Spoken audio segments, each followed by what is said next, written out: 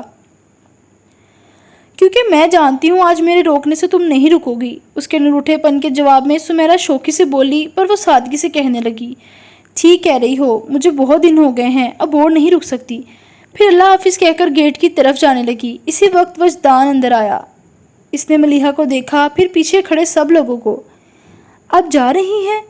پہلی بار وہ سب کی موجودگی میں سے براہ راست مخاطب ہوا تھا۔ ہاں، اس نے کہا۔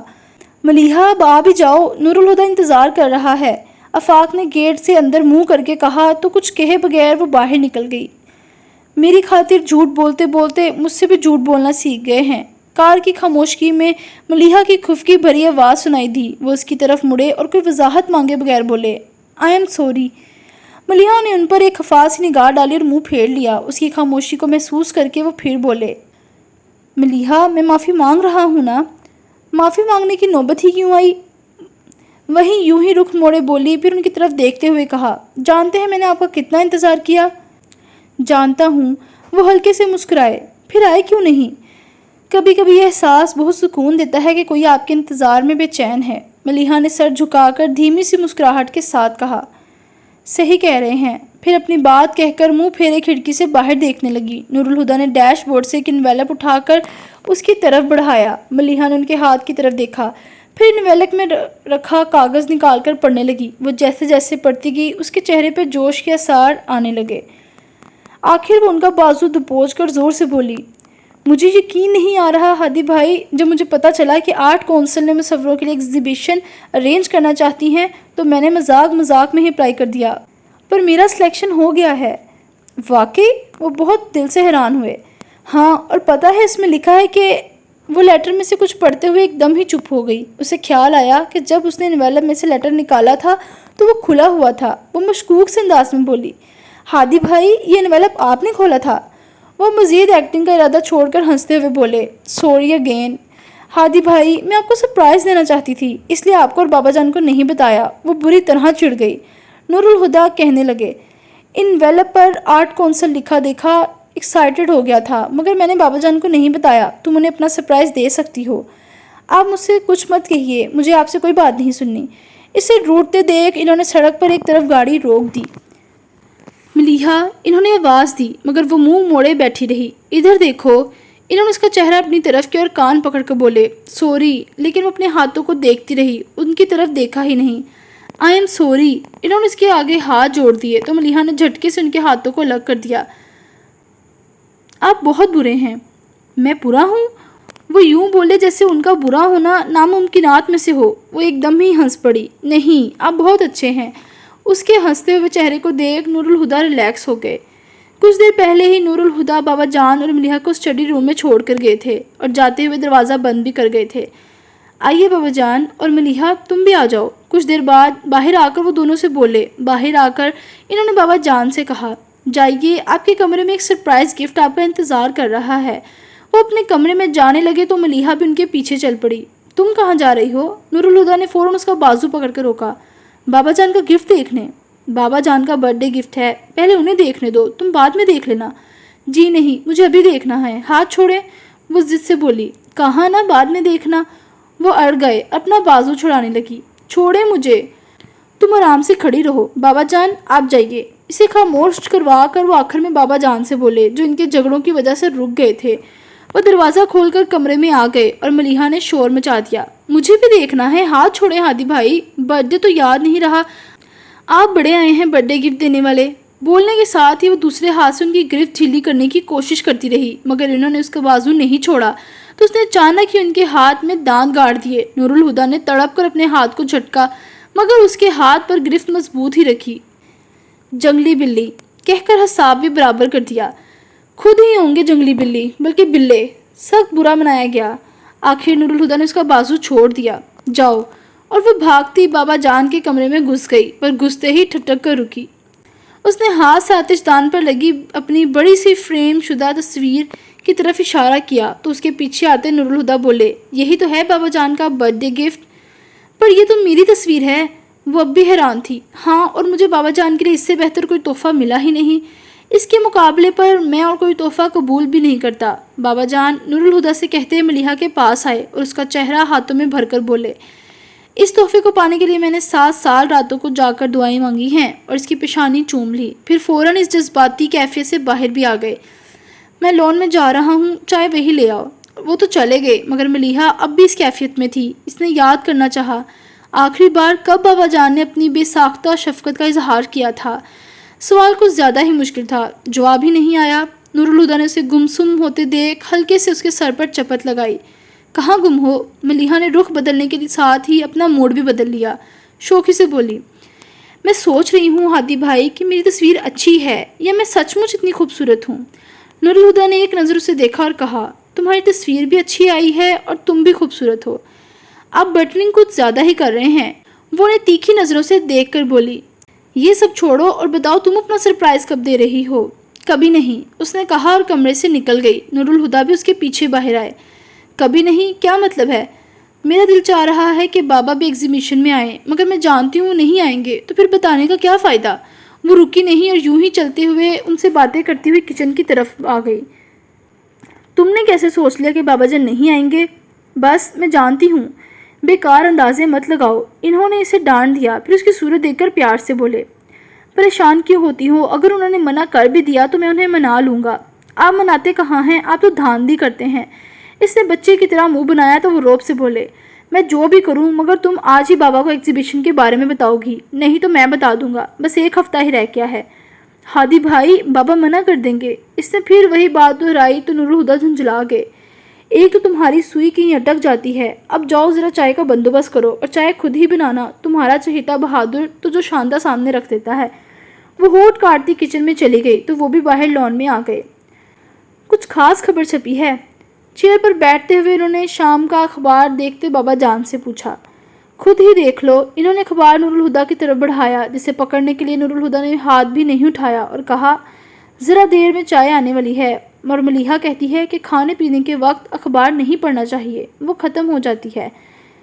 بہت مانتے ہو اس کی؟ اخبار والا ہاتھ نیچے کرتے ہوئے وہ بولے تو نور الہدیٰ نے مسکرا کر سر جھکا دیا۔